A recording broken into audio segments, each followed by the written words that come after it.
It is 3:17 a.m. The glow of the screen illuminates a room that feels like a prison cell of your own making. You are staring at a project, a plan, a piece of work that should have been finished months ago. But your hand hovers over the mouse.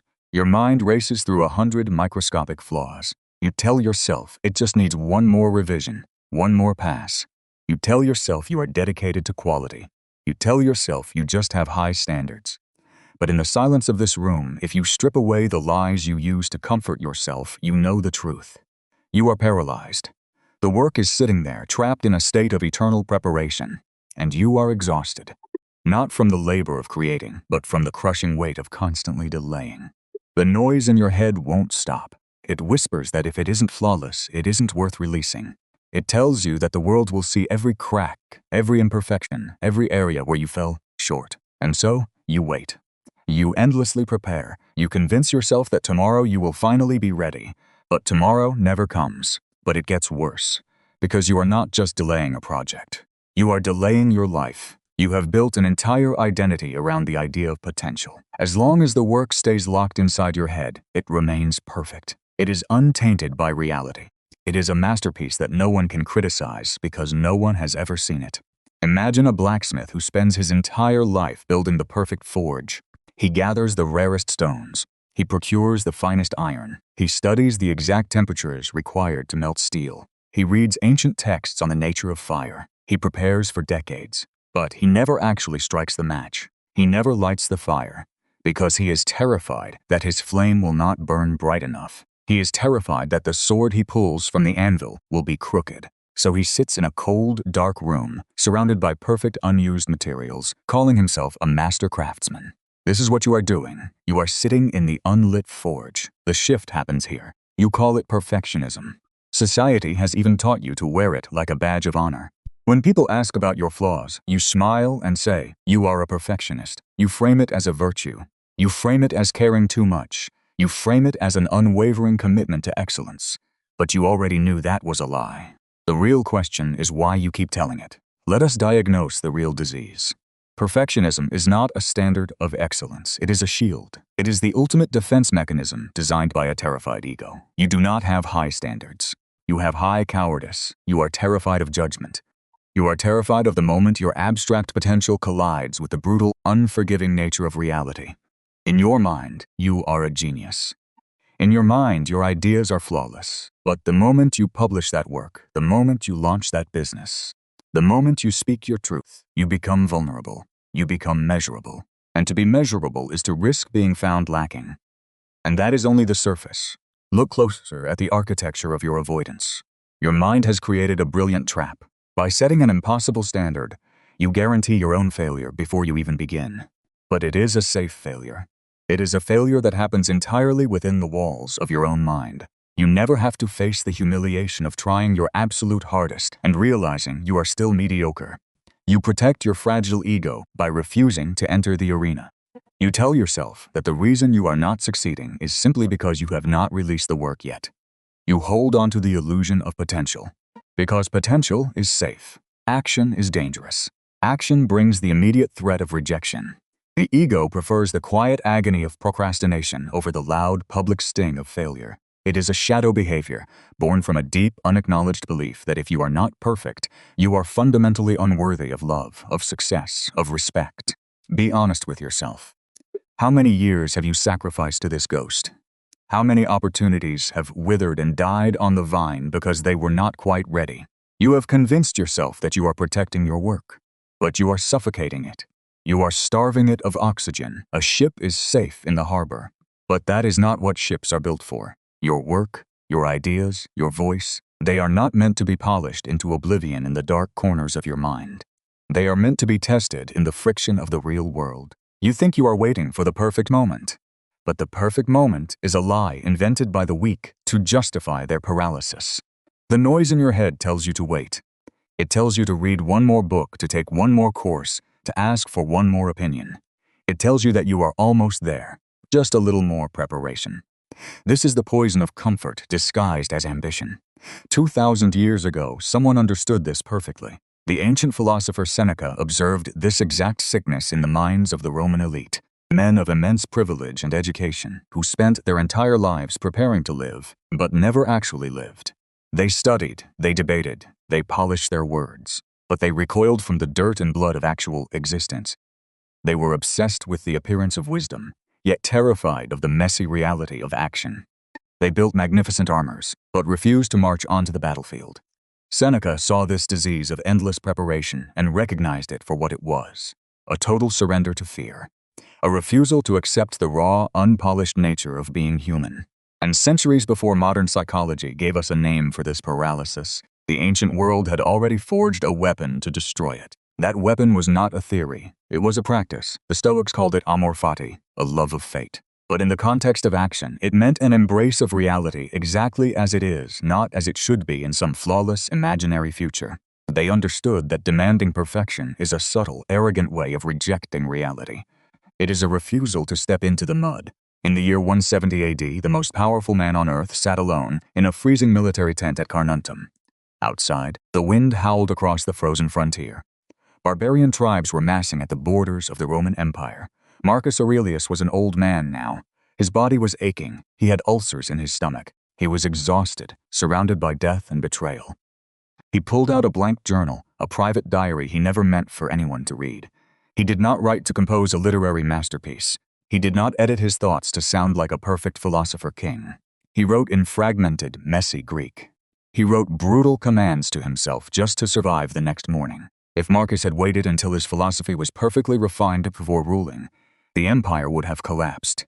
If he had waited until he felt completely ready to lead, Rome would have burned. He ruled imperfectly, he fought imperfectly, he lived imperfectly. And because he was willing to be deeply, fundamentally imperfect in the arena, his words survived for 2 millennia. Now, pay attention. This is the part that matters. Carl Jung, the legendary Swiss psychiatrist, observed that the greatest barrier to human growth is the ego's absolute terror of being ordinary. Jung knew that as long as you remain in the realm of pure potential, your ego gets to play God. In your imagination, your project has no flaws. Your business has no competitors. Your art has no critics. You are infinite. But the moment you strike the anvil, the moment you release your work into the physical world, you collapse that infinity into a single, flawed reality. You become human. And the ego hates being human. Perfectionism is just your ego's refusal to mourn the death of its own limitless potential. You want to remain the beta child, full of promise, never tested by the harsh gravity of the real world. But you must let that fantasy die. You must grieve the illusion of the flawless masterpiece so that the real imperfect work can finally live. Look closer at the architecture of your paralysis. You are studying the fire, but you are freezing to death. You are reading another book on discipline. You are watching another tutorial on productivity. You are researching the absolute best equipment, the optimal software, the perfect morning routine. Be honest with yourself. This is not preparation.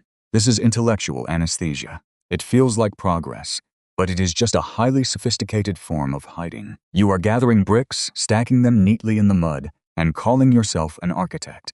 But there is no fortress. There is only a pile of raw materials waiting for a builder who is brave enough to mix the mortar and get his hands dirty.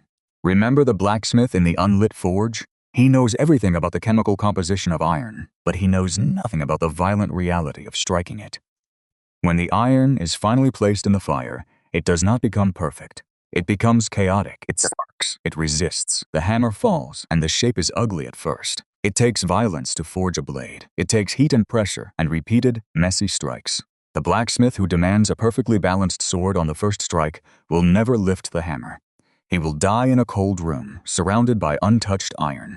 The ancient world had a specific psychological tool to destroy this fear of the messy first strike. The Stoics called it Premeditation Malorum, the premeditation of evils. Modern self-help culture tells you to visualize success.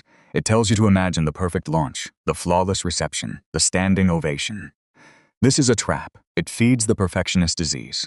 Seneca did the exact opposite. He visualized the absolute worst-case scenario. He visualized the embarrassment. He visualized the rejection. He visualized the crowd laughing. Why? Because when you look directly into the eyes of the worst possible outcome, you realize a profound truth. It will not kill you. The rejection will not destroy your inner fortress.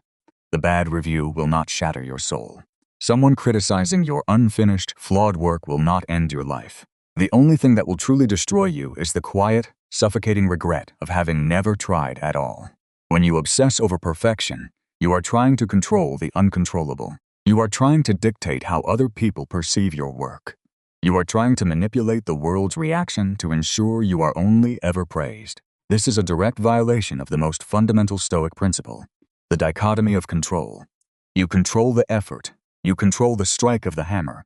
You do not control whether the crowd cheers for the sword. The ancient cure for your paralysis is brutal. It requires you to assassinate your own ego. You must accept that your first attempt will be flawed. Your second attempt will be mediocre. Your third attempt might finally be acceptable. This is the inescapable tax of creation. You cannot bypass it. You cannot read enough books to skip over it. You must pay the tax, and you must pay it in the currency of your own embarrassment. Stop negotiating with your fear. Stop calling it high standards. A high standard is delivering the work on time, regardless of how you feel about it. A high standard is having the courage to look at your own flaws in the harsh light of reality and deciding to improve them tomorrow. Hiding in the shadows because you are afraid of the light is not a standard. It is a surrender. You are practicing death while you are still alive. And once you see this, you cannot unsee it. Every time you delay, every time you tweak that one minor detail that no one else will ever notice, you are not refining the work. You are feeding the ghost of your own cowardice. The work is ready. You are just afraid. So, how do you break the chain? How do you force the mind to step out of the unlit forge and into the fire? The answer lies in a psychological inversion so powerful, it will shatter your paralysis in an instant. You must redefine what a standard actually is. Right now, your standard is entirely aesthetic. It is based on how things look in the sterile, risk-free environment of your imagination. You must replace it with a standard of execution. The ancient Spartans did not judge a warrior by how flawlessly he polished his shield in the safety of the barracks. They judged him by how heavily he bled in the mud. True standards are measured in forward motion, not in the absence of mistakes. You are waiting for a guarantee. You are waiting for a feeling of absolute certainty before you move. But reality does not offer guarantees. It only offers friction. And you must learn to crave that friction. You must learn to look at your unfinished project, recognize the terror in your chest, and decide that action is more important than comfort. The dominoes are falling. You are afraid of what will happen when you finally step into the light. You are terrified of the consequences of reality. So let us face them right now. Let us destroy the illusion. Did you publish your work and the world ignored it? Good. You have learned how to endure silence. Did you launch the project and it failed completely? Good. You have destroyed the fantasy and bought a map to reality. Did people judge your first attempt? Good. You are finally bleeding in the arena, while they are still rotting in the stands. Did you realize you are not as talented as you thought you were? Good. The arrogant ego is dead, and the real work can finally begin. This is the alchemy of action. Every failure you encounter in the physical world is infinitely more valuable than a flawless victory that exists only in your head. A shattered sword on the battlefield is worth 1,000 perfect blueprints in a drawer. You must stop protecting a reputation you have not even earned yet. The Zen masters of Japan approached this exact psychological trap from a different angle. They developed a framework called Wabi-Sabi. It is the profound appreciation of the imperfect, the impermanent, and the incomplete. When a Western mind sees a cracked bowl, it throws the bowl away. It demands perfection. But when a Zen master sees a cracked bowl, he fills the cracks with gold. He understands that the flaw is not a mistake. The flaw is the proof of existence. You view a flaw in your work as a reason to hide. The Zen framework teaches that the flaw is the very thing that gives the work its soul. Perfection is a characteristic of the dead. A marble statue is perfect because it cannot move, it cannot grow, and it cannot bleed. Life is asymmetric. Life is messy. If your work has no cracks, it has no life. Your first attempts must be flawed. They are supposed to be ugly. Do not run from the ugliness. Pour gold into the cracks and keep moving. Let that sink in. You have spent your entire life trying to be a perfect statue. It is time to become a living, breathing, flawed human being. Your body is currently holding the stress of 1,000 unfinished tasks. The weight of unexecuted potential is a physical burden. It is the reason you cannot sleep. It is the reason you feel a low-level hum of anxiety beneath everything you do. You are carrying the ghosts of every project you abandoned because it was not ready. You must lay those ghosts to rest. You must violently expel them from your mind through through the sheer force of execution. You have spent enough years gathering fuel. You have read enough theory. You have consumed enough advice. You have prepared enough. If you do not strike now, you never will. You will take your flawless, untested potential to the grave. And that is the ultimate failure. So tonight, as you sit in that dark room staring at the screen, when the whisper of doubt begins, when your mind tells you it just needs one more revision, one more day, one more look, do not listen. Do not negotiate. Hit publish. Send the message. Release the work. Let the illusion of perfection burn to the ground. Walk into the unlit forge. Strike the match. Bring the hammer down on the raw, chaotic iron. Let the sparks fly. Let it be ugly. Let it be real. The war of preparation is over. The war of execution begins.